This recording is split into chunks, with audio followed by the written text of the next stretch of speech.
So now hi. Now the sound is, the microphone is unmuted. I hope you can all hear me.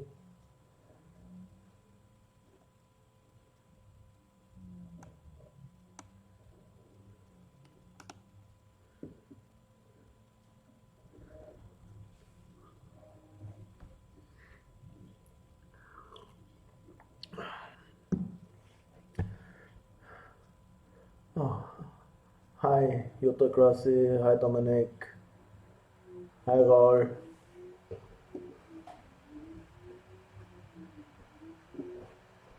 Okay, I see I make heavily spelling mistakes with the different usernames. I'm apologizing right now for it, for the next hour or so.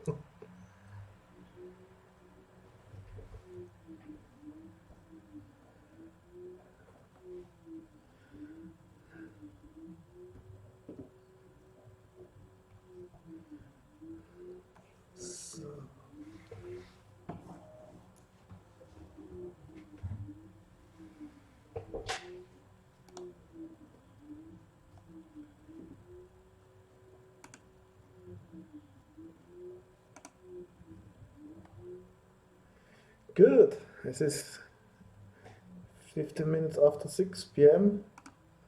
Let's start with the meetup. So I have to unmute to mute my headset. Good. Welcome to today's March 2020 meetup, the first online only meetup. Thanks for joining. Let's try this experiment. Let's see how it's happening. I try to have also a look at the chat in Twitch during the presentation and the talk. Also some moderators, so Raul and Martin and Gregor are also there in the chat. If I miss something, good. And let's get started. So, yeah, this meetup is organized by .NET Devs AT. We are a non-profit organization, a Verein, that's about organizing the .NET meetups in Vienna and Austria. Here are the links to all of the stuff. So we have a website, we're on Twitter, we are on Twitch, yeah, you know. And we also have a YouTube channel where we put all of our recordings there. And we are at 99 subscribers currently. And we're only missing one subscriber that we can get a nice URL. You need 100 subscribers. So if you had not yet subscribed to our channel, please do. And this will be the last time I ask you for this. After the 100, then I'm fine. Good. Yeah, thanks for joining these streams. We are currently 29 viewers. Thanks for joining and trying this experiment out with us. Also thanks to our sponsors. Tieto is sponsoring the .NET Devs AT, and yeah, we thank them for them. Good. Okay, flop is okay. It says cell certificate. Yeah, I will have a look at it. Good, but let's start with the talk. So, topic today is NUnit, MSTest, xUnit. What is similar? What is different? And let's start with a quick question there. So I'm copying a link into the chat. It's a short question. Which unit test frameworks are you using?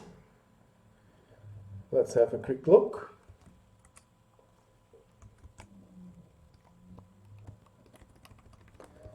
So let's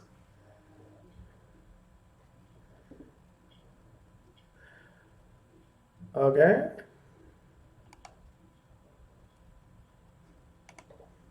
That's a problem. Did I post the wrong link?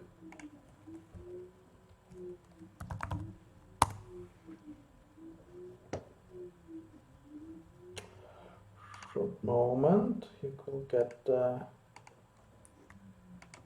right link at the moment. Not sure what happened here. Share.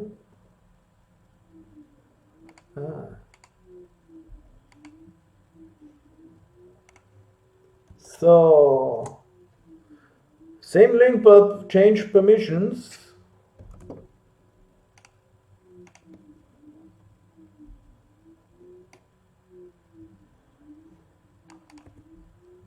Yeah. So now we can exit it. Let's give it a. Let's see. Okay, are the responses are already coming in? Let's see who is the winner.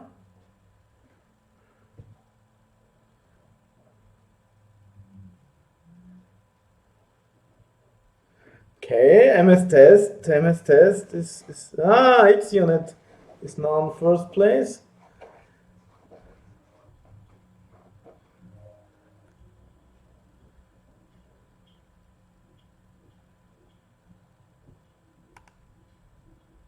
Okay, one more.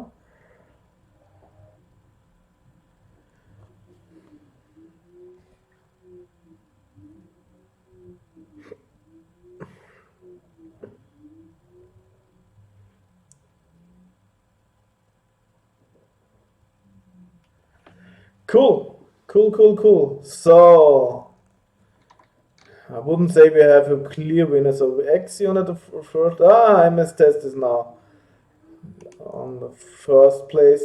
Okay, it's similar. So I would say equally distributed between these with only 21 responses. Cool. So everybody is using everything. Also, not everybody, but we're all using all of three of them. Good. And for everybody is something there. So let's have a look what's similar and different. So start will be a little bit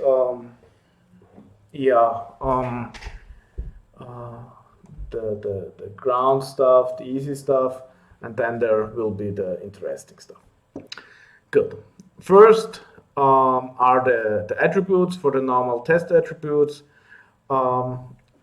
We have always on the left side xUnit, in the middle NUnit, on the right MSTest, and I'll show the same detail for all three at the same time. Good. Test attributes.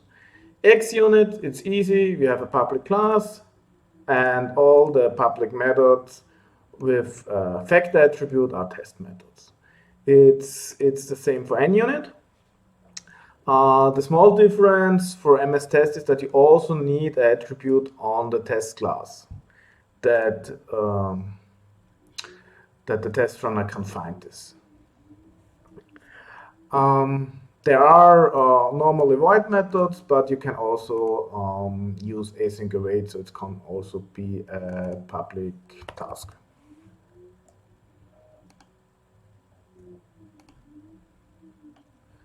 Yeah, then you need a task to return some await. Good, that's the easy stuff. So, second one, Siri attributes. I'm not sure if everybody knows about this. It's already.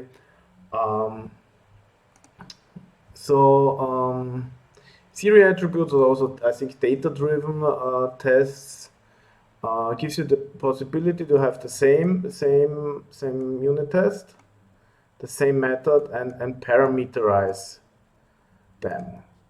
And there the first differences come between the different test runners.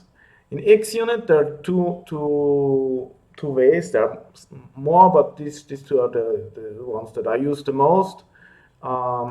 First, you have always the series attribute, and then you can put with inline data.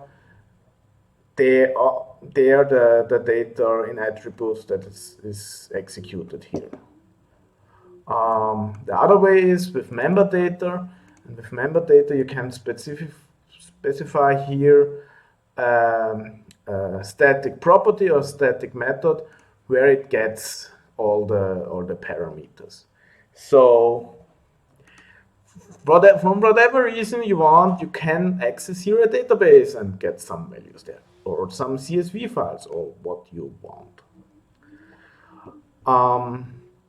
In NUnit, there are two ways. One stuff is similar to xUnit, is with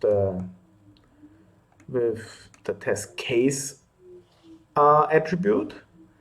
That's similar to the inline data. You don't need some series attribute, or you can also use test case source, and again with some static property on the class to get the parameters. One specialty on NUnit is there are such things, a data point attribute, and what is this is that every theory in this class will be called with this data points. So when we have a look at the test explorer for the NUnit, test series attributes and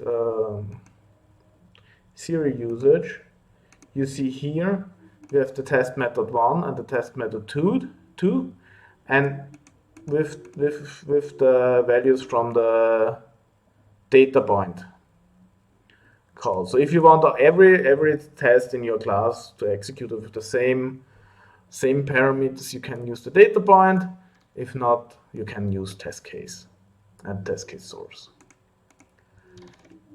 And for MSTest, there they have only this. They have the data test method, and with data row.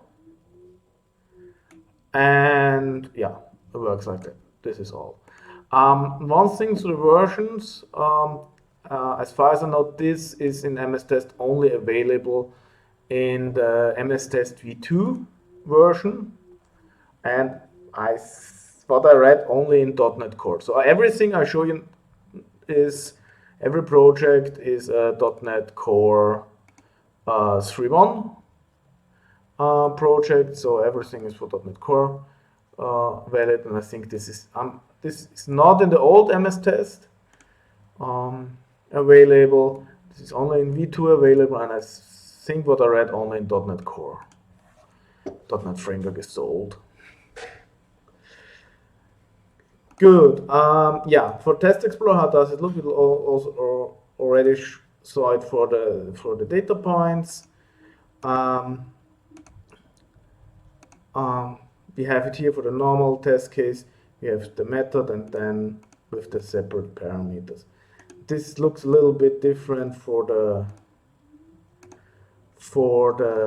different runners. This depends on the integration. So when we have here for MSTest, this test series attribute, we don't have, like here in NUnit, some children. We have it here in the one method as multiple results. And for xUnit, I think it looks like NUnit. Yeah, we have it here.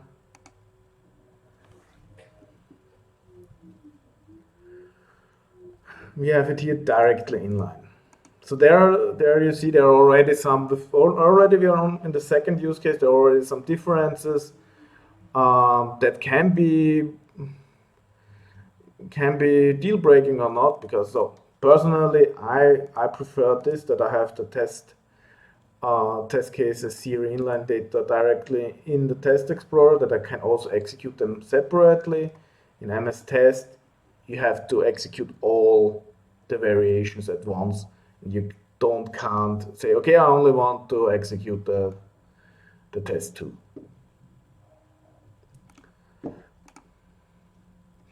Good. This was the second one. If there are questions, please write them in the chat. I always have a look at it, and let's see if I can immediately answer them.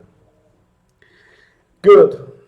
So we were only now yet how to mark the methods that there are unit tests, that the test runner finds it. But how is it now? Okay, I want to execute something. Unit test, we need to assert something. How is this done?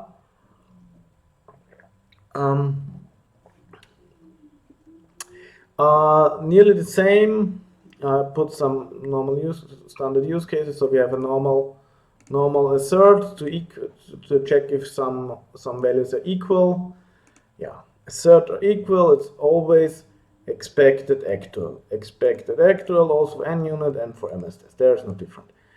The methods is a little bit different. In xUnit they have only equal. In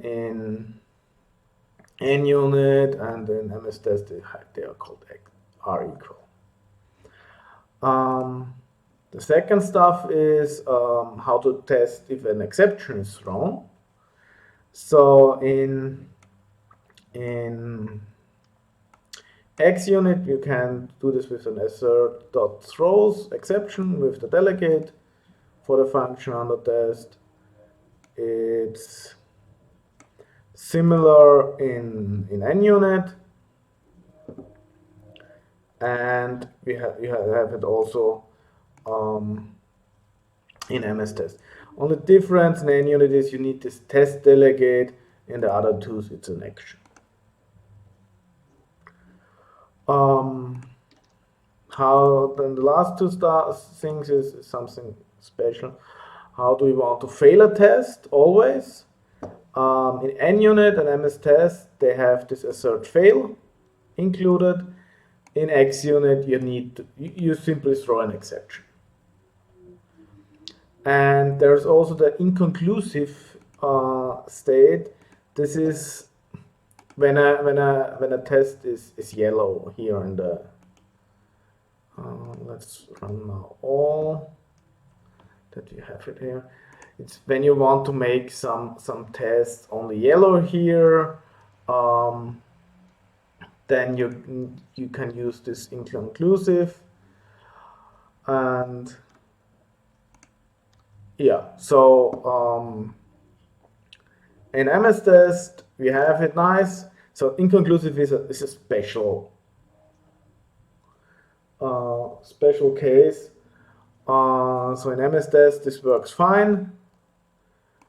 In NUnit we have it only here blue, so it looks like this didn't execute it at all. And in xUnit this isn't implemented, so you will always get only an not implemented exception. One thing generally, the assert stuff is nice. So they have, it's nice that it's there. I am personally a very heavy user of fluent assertions. With that, I think it's so much easier to write asserts that are easier readable. So you have some didn't provide an example here. It's you write so expected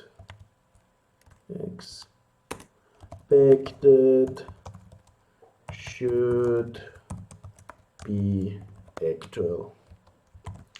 You have an API, some Fluent APIs like this, and for me, I think this is more readable than the asserts.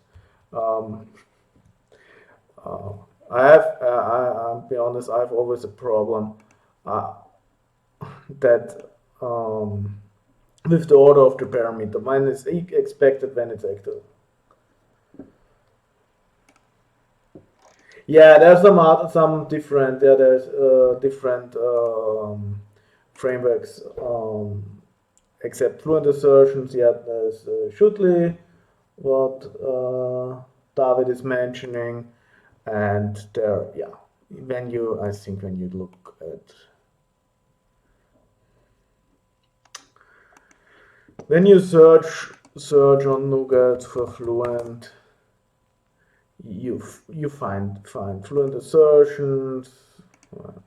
Yeah, I think there's only a Fluent assert also. Fluent assert. Give it a try. I think it's make it more readable. The test as the normal asserts. Good. Now that's the easy stuff. Output. I didn't open the output stuff, so output.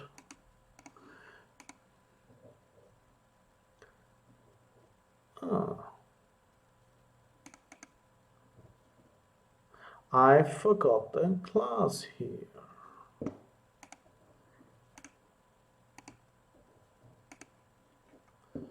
Okay, no problem. Let's make this quickly.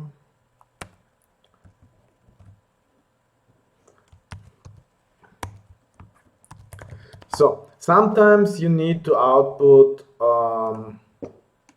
something in your tests. So when you have a look at, we have it for MSTest output.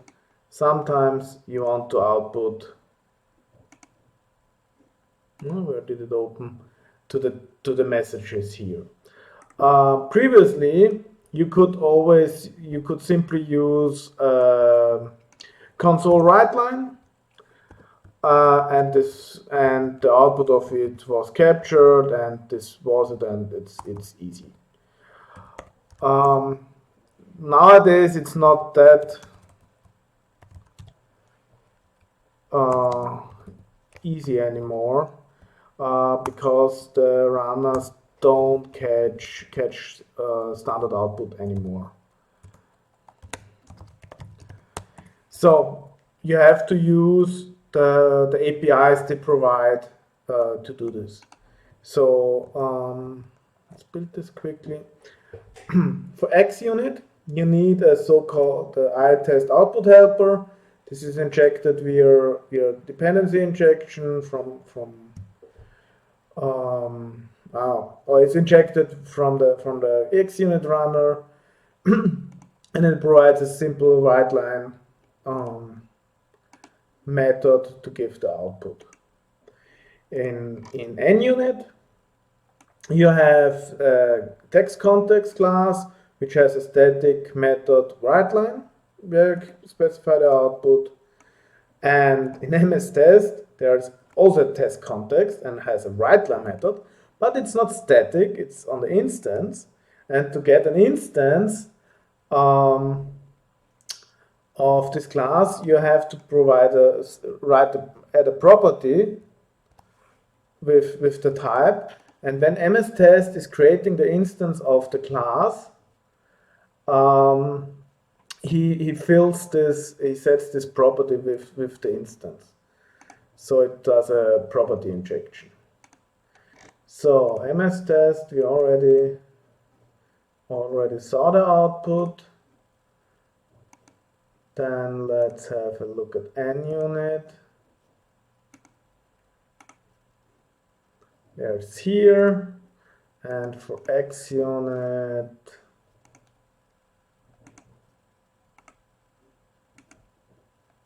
it looks like this. And you see also the output is different, what they provide. So MSTest adds this test context messages stuff to it.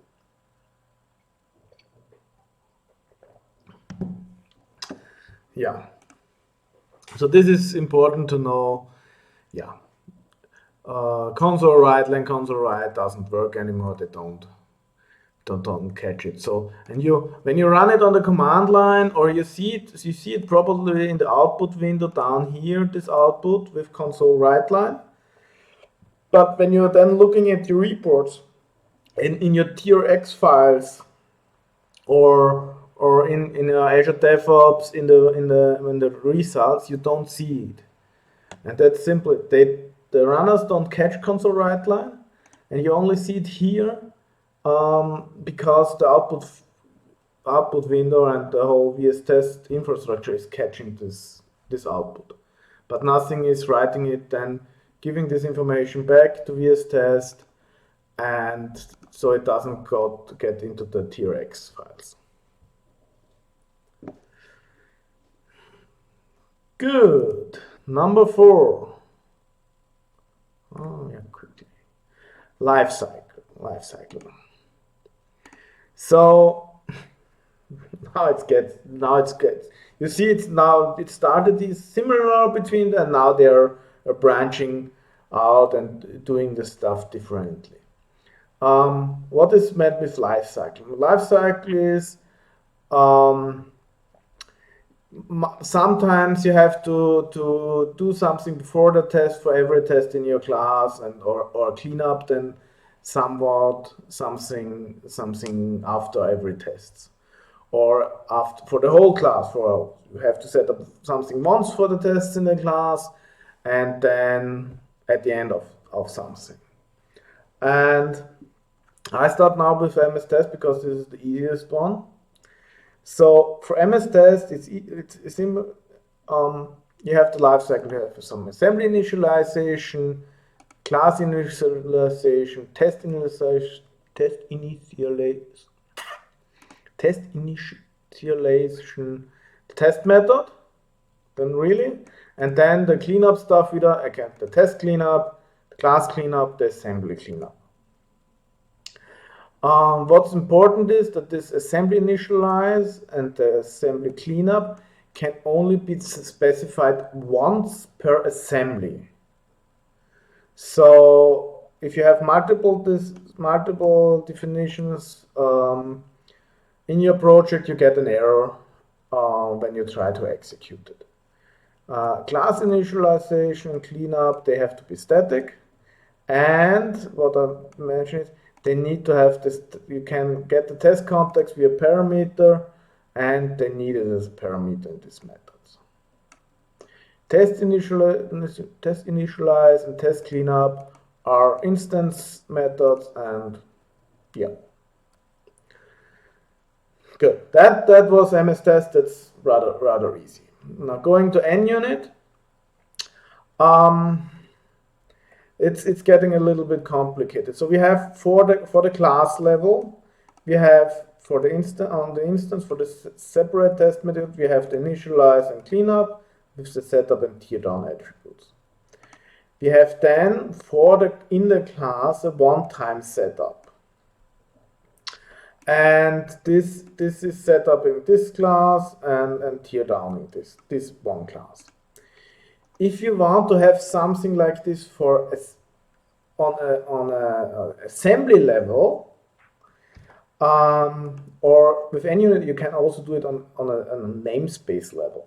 But for assembly level, you have to make a class with the attribute setup feature, and then use again the one-time setup and the one-time tear down attributes on static methods with a parameters, and then this is executed because it's no namespace for the whole assembly. If I put this now in a namespace, this will be executed once for every test in this namespace. So you can do some hierarchical setup also.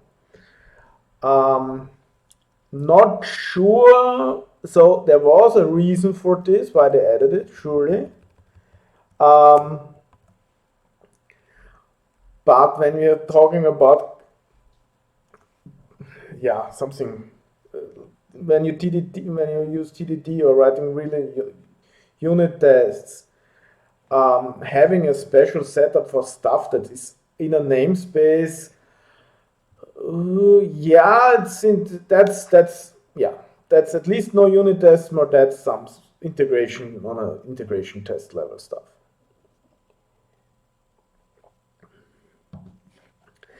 Good. And xUnit will it's more fun. So as you see, a little bit different, more code.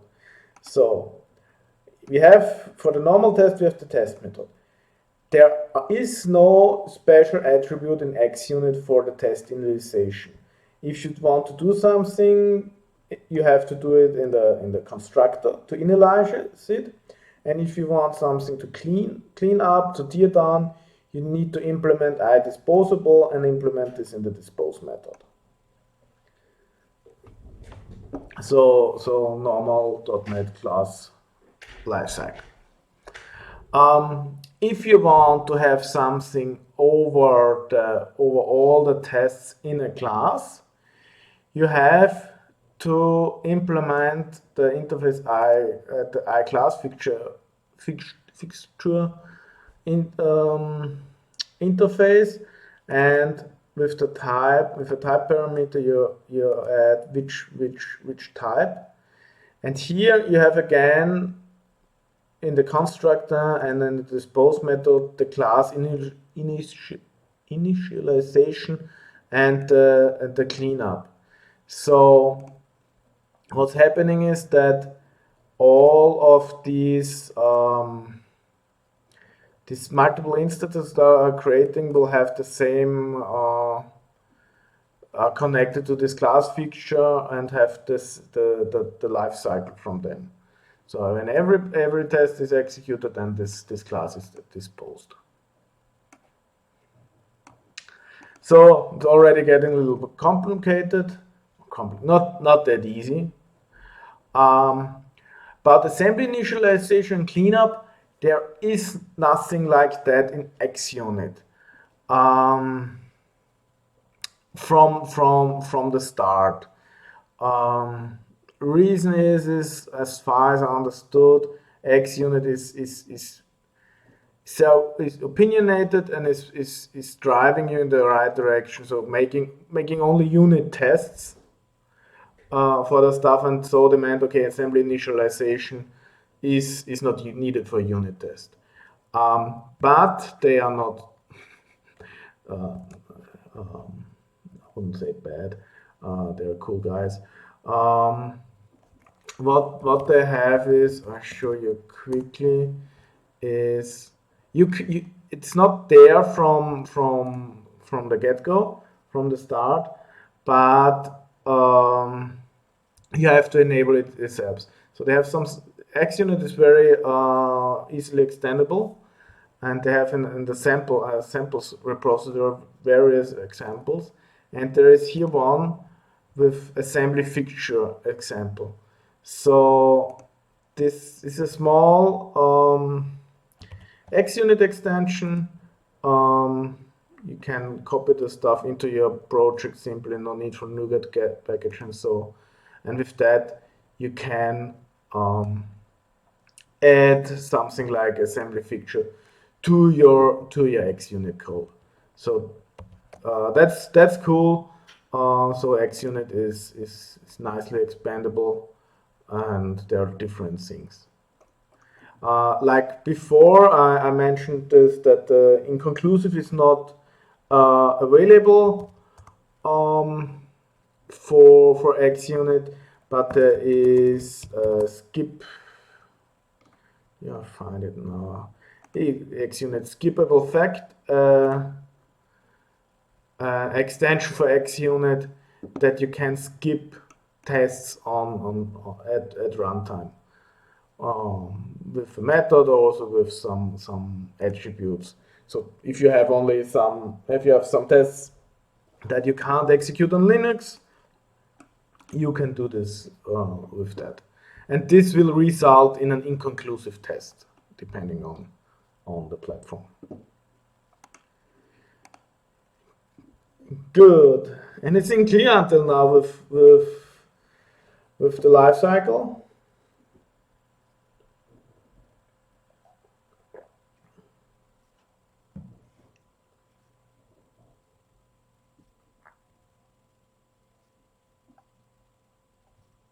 Good. I don't see any questions. Now the real fun begins. That's the strangest difference between the three implementations. So, instance lifecycle. What I meant with that is how long is an instance of this test class alive? So I have here the same test implemented in every runner. We have a test method 1 that increments a state and writes the output, and a second one 2 times this. For xUnit, for NUnit, it's the same. And we have it also for MSTest. And yeah, with the different output stuff. So, when I execute the tests now, we will have 2 tests, and every one of them has an output with state and then the value in state. So, what would you guess? What is the output? First question, is the output in all of the 3 the same? And what output would you expect from the 3?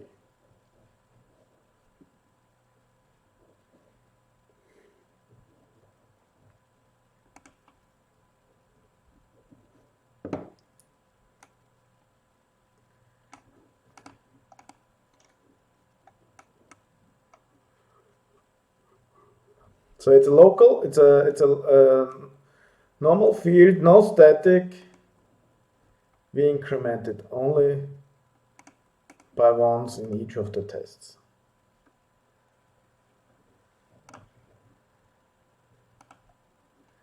So, if you like, you can put the answers in the chat, but I can see it also. I'm searching in the meantime. 6. Why it's only displaying it for 1?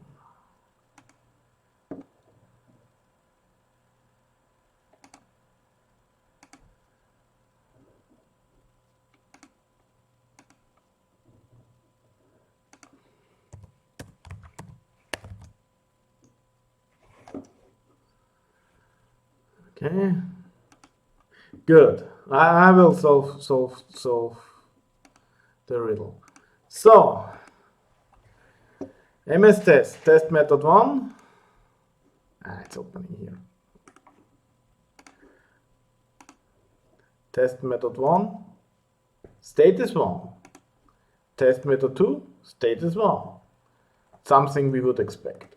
Or xUnit.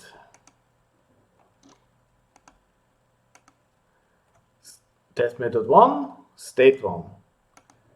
Test method 2, state 1. Also the expected behavior. Good, let's have a look at NUnit. Test method 1,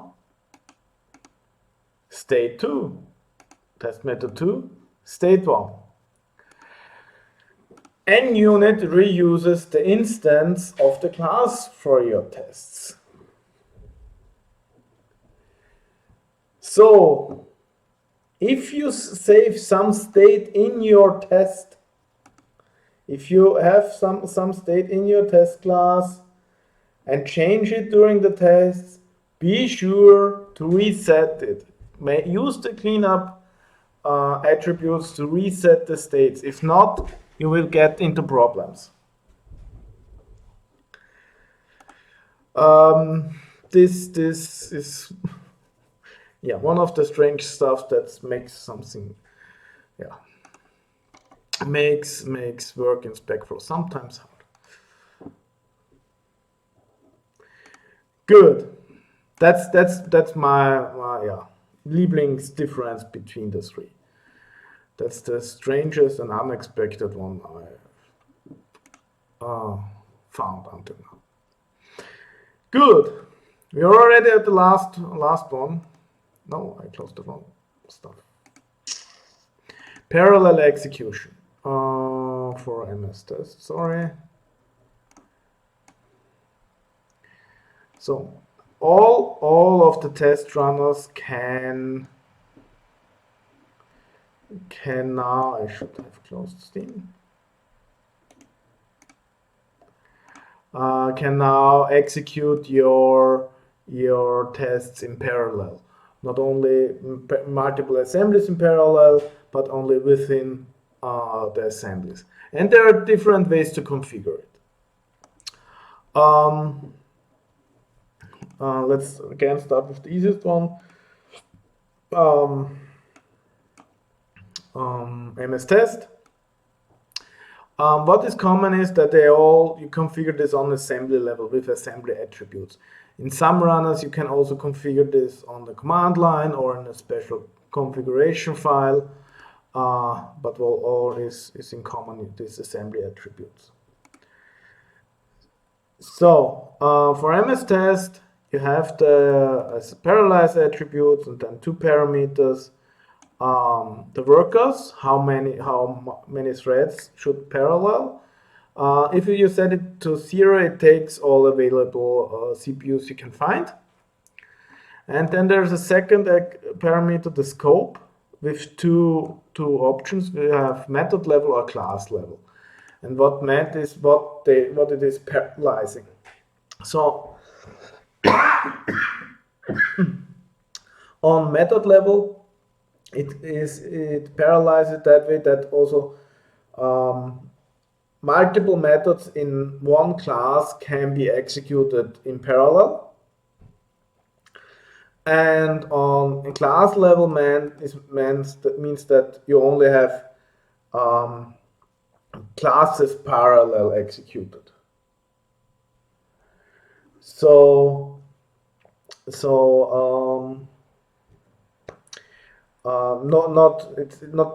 If you have multiple test methods in one class, you don't have, they are not executed in the same time. Can be interesting to set this if you have some state in there where the test would interfere with each other. On NUnit, I didn't find a way to set how many threads are working. There's two attributes: the parallelizable attribute and the non-parallelized attribute. Yeah, that's clear. You disable the parallelization. With that here, you can set enable it, and with the scope, you have different ways. Similar to this method level and class level from MSTest, you can have all, children, fixtures, and so. And with children, this is again this case with the namespaces where we already have the setup stuff. You can configure it differently.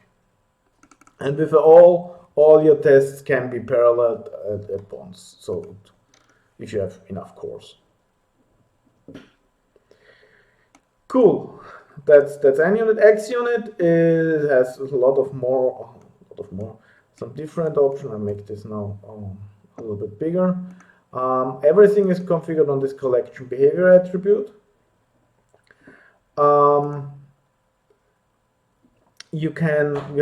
The easy thing is the max parallel threads. So how many threads should be there parallel.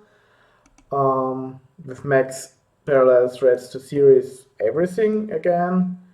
There is an option to disable the test parallelization. You set this to true, nothing will happen in parallel. And with the two things is you have this collection behavior, and you have collection per assembly or class. What xUnit is doing, it's putting all the tests in collections automatically, and does parallelization on this. And with this behavior, you say, okay, all the tests are in one collection, and they ran in parallel. Or collection per class is that you have it's similar to the class level execution on MSTest. So this means that only one test, that multiple tests of a class don't get executed at once, so not in parallel. Yeah, if you have nice unit tests that don't interfere with each other, or nice dependencies where they don't have the problem, you don't have to go much detail in this. If you have this, it's getting a little bit complicated. Good. Yeah, the default is per class. I think that is sure, Gregor. Yeah, this gets a little. Sometimes you can get quickly in trouble with per assembly. Good. Good. That was the last examples about differences between xUnit, MSTest, NUnit. I have some other details about testing and the test frameworks now, but we have already some questions about the different attributes and so of the stuff I showed you now. Then I can also answer it now, or we can do it after. There's also a Q&A session slot after all of this. So if you have questions now directly, please put it in the chat, and I'll try to answer it now.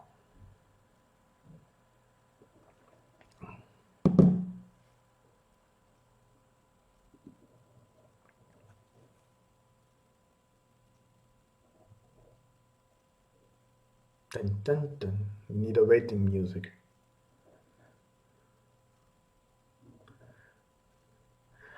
My personal favorite framework, I do everything with xUnit nowadays. The reason is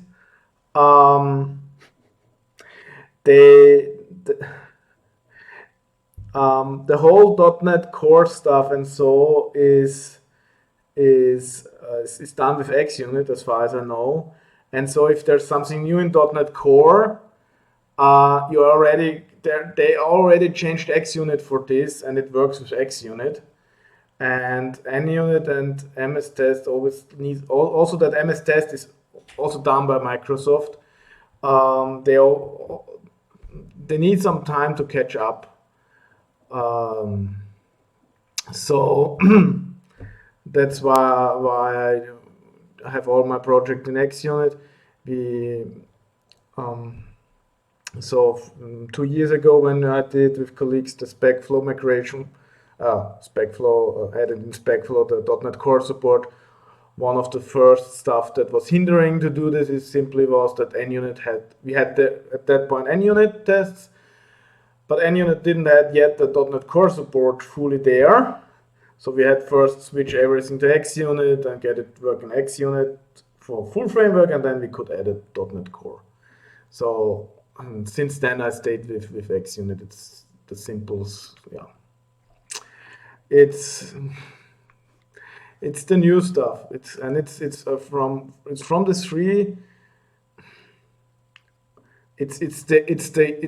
is the youngest. Some stuff is a little bit complicated, like the Lifecycle with the dispose stuff and so, but yeah, it's a little bit opinionated, but I'm fine with that. I can live with that. Hope this questions the answer. Any other questions?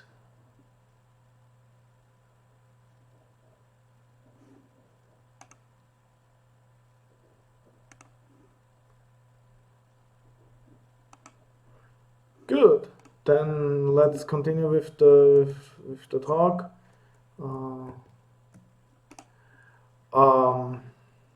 And yeah, if you have questions afterwards, it's always time. Good. What is FRS test? I mentioned already sometimes VS test when I explain something, but what is this? So VS test is the Visual Studio test platform. And this is the whole test infrastructure in Visual Studio and in .NET. And this is used in the Test Explorer on the console with VS Test, Console Exe, and .NET Test. So important thing is VS Test is not MS Test. Completely different things. That VS Test is the general platform for all of it. And what is possible there?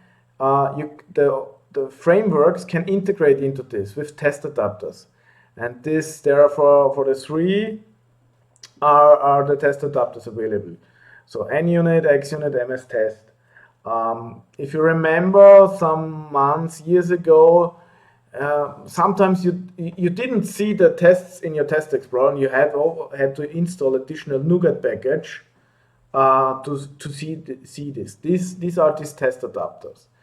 In some Visual Studio 2019 version, they added some of this discovery and execution into Visual Studio, but it doesn't have all the features into there.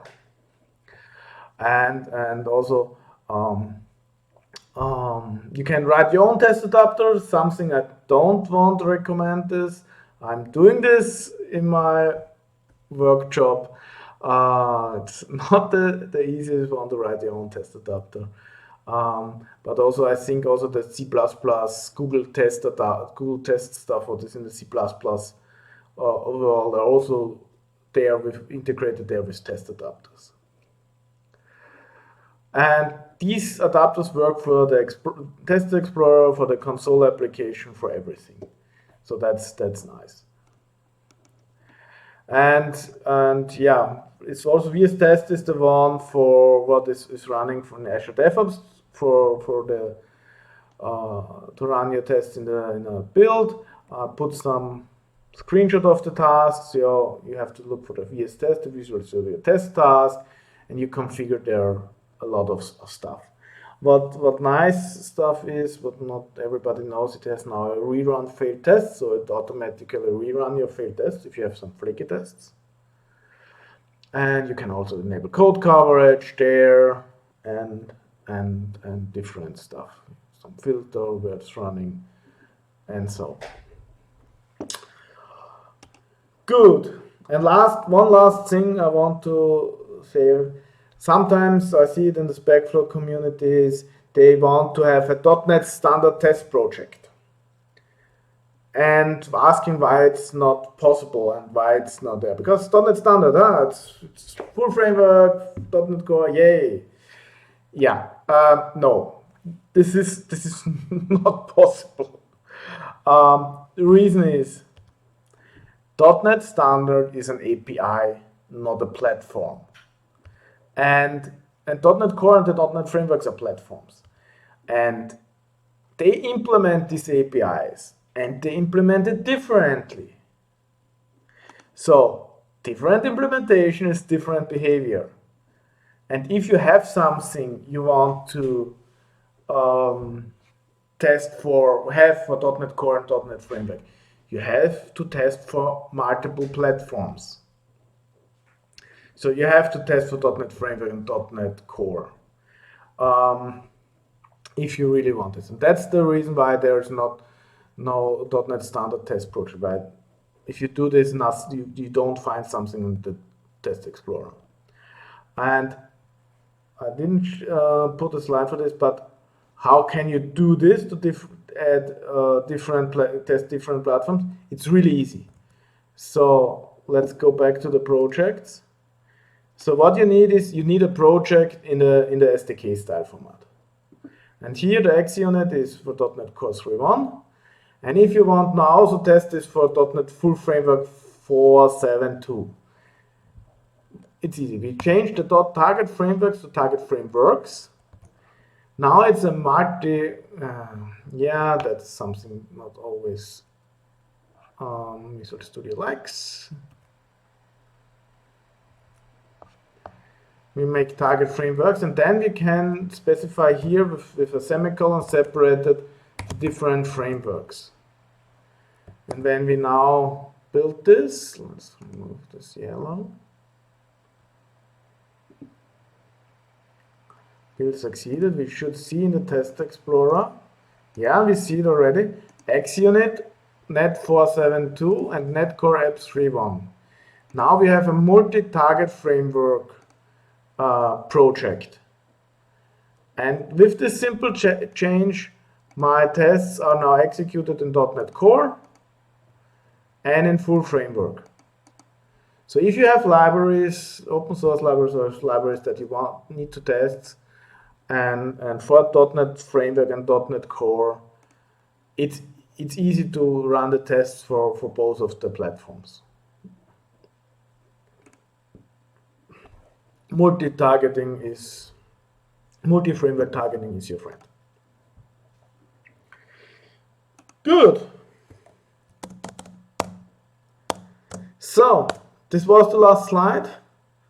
Now the official slot for question and answers.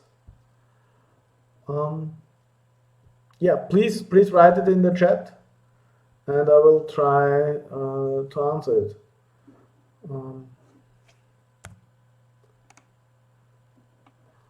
Let's wait 2 minutes until 12 minutes after 7. If I get some question, if not, I will continue.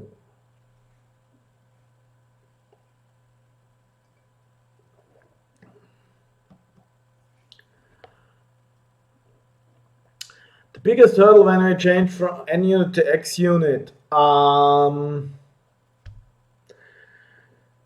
We had some series attributes and stuff that has to be rewritten, but most of the stuff was search and replace. And during that, we also switched from the asserts to fluent assertions. So it took a little bit longer. But the first stuff was search and replace the attributes. So search and replace Kung Fu, having the right one. So it wasn't that big of a hurdle.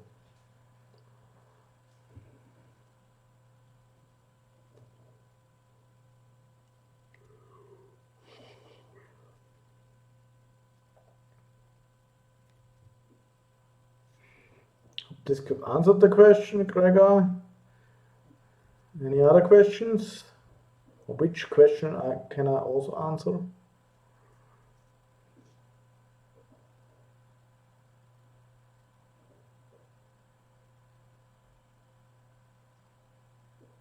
Cool.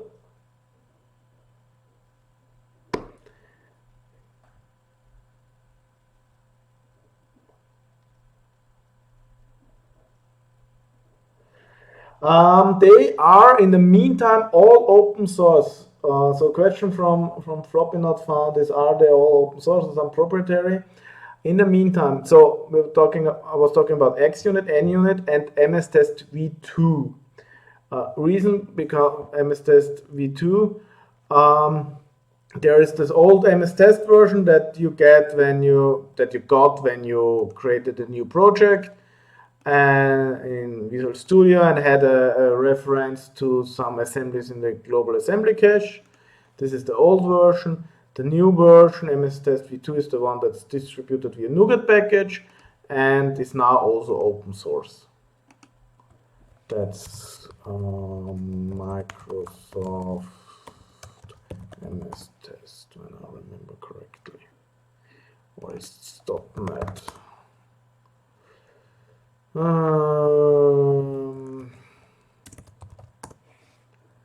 So The only strange thing with MSTest is there are the name does seem a little bit strange, the packages. You have the MSTest test adapter package for the adapter, and the framework itself is mstest.test framework. And it's TestF. Yeah, and the GitHub repo is called TestFX. But yeah, MSTest v2 is completely open source, like the others. And yeah, xUnit and NUnit were always open source.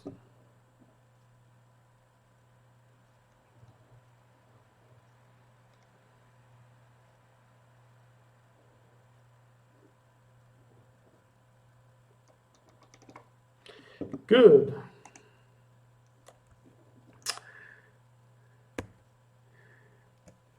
Good. Then let's end it here. Thanks again for joining the stream and be part of this experiment. I have to thanks again to our sponsors, to Tieto. They make it possible that we do this financially to get the hardware and so. If you or your company want to sponsor us, or you want to host a meetup when we can again meet in person, talk with us. We have some general sponsoring information on our website. If your company wants to do something, yeah, get in touch with us. Next meetups, it's a little bit also not yet all set in stone because of always changing circumstances, but we are committed that we do one meetup every month. So there will be a meetup in April. It will be definitely again in the cloud. Not yet sure about how we do it. In May, plan is still to be at Rubicon. Let's see if we're allowed to. Yeah, and June and July is still open. Yeah, follow us on Twitter. We post the stuff there. You're probably all in the meetup groups. When we have it set to stone, we send out the announcement. Have a look at your inbox. What you may saw is that we have a lot of topics to be defined. So there's not yet finalized what topic, and we would like to hear what topics you would like to see in the meetups. We created for that a GitHub repo. You have the link in the chat or here. Simply add if you want to see something for a topic, add an issue there. This is something small.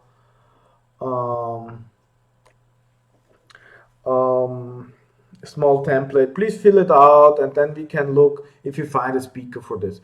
We want to give you interesting topics in the meetups, and for that we would like to know what topics you'd like to see. One question from Rob in the front: will future meetups will be streamed even their physical location? Yes, we are streaming since some months already, always parallel to the real location. So streaming will be always there to give more people the options to see the stuff live, and we have put all of the recordings on our YouTube channel. Can take sometimes a little bit until we upload it, but they will get there. Good. Yeah, one thing, spread the word, invite colleagues, invite friends, invite customers for this, tweet us, we're at .NET Devs, and then invite everybody to our meetups, that has anything to do with .NET or wants to do anything to .NET. I had a look during the talk on the viewer numbers. We were 30 viewers, I think was the highest. It's very cool from you that you're in this whole situation, you still find the time to be part of the community, to join this and yeah, learn something new and everything. That's cool. Yeah, one small reminder again. The links to all of our resources. Okay, Twitch does chat strange. One thing what I didn't have it, we have also have a Slack channel. We're part of the community already. I think so 50-70 people are there, and to exchange and help each other. So if you have, you know it all. You have some problem, don't know further, and who do you ask? And this is a small community yet. Can ask your question if you're stuck something. There probably is somebody there that can answer your question, or know somebody who has the answer.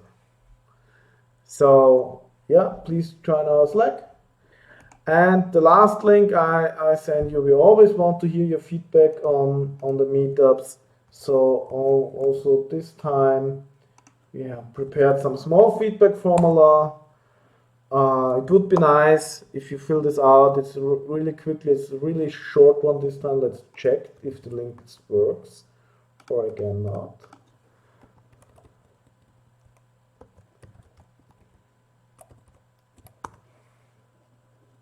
Yeah, this time it worked. Did it right. So please leave your feedback there. That we want to improve the whole format and everything, and for that we would like to know what's working, what's not, what ideas you have. Cool. And that was it. Thanks to you all for joining again. And thanks for the 3 YouTube subscribers. So we hit we have 102 subscribers. I can finally configure a nice URL for the channel. Thank you. And I hope we see or write us in the next meetup in April. Good. I will end the stream now. I'm a little bit there in the chat now, and have a nice evening. Bye.